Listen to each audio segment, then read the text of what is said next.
Once again, it's a privilege to be welcomed into your home. Today we are reading from Mark chapter 8, verse 11 to 13.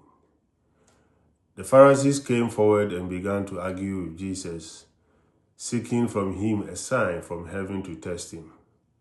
He sighed from the depth of his spirit and said, "Why does this generation seek a sign?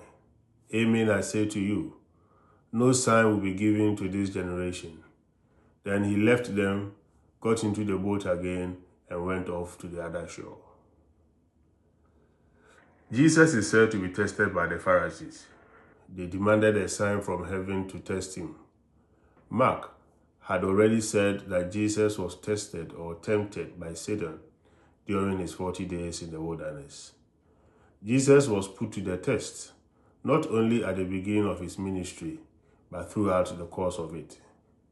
Very often, the test or temptation came through other people, mostly through his opponents, but sometimes even through his own disciples.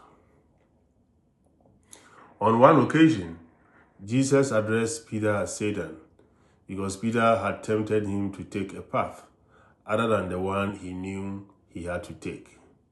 Peter was put him to the test.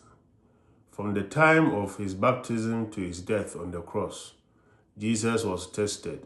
His faithfulness to God's way, to God's purpose, was put to the test. He was tempted. We can expect our own commitment to the Lord's way to be put to the test also. We too will be tempted. The test will take many different forms in the course of our lives. The temptation will come to us from a variety of directions, sometimes in and through those who are closest to us. Dear friends, in the Garden of Gethsemane, Jesus said to his disciples, "Pray that you may not enter into temptation."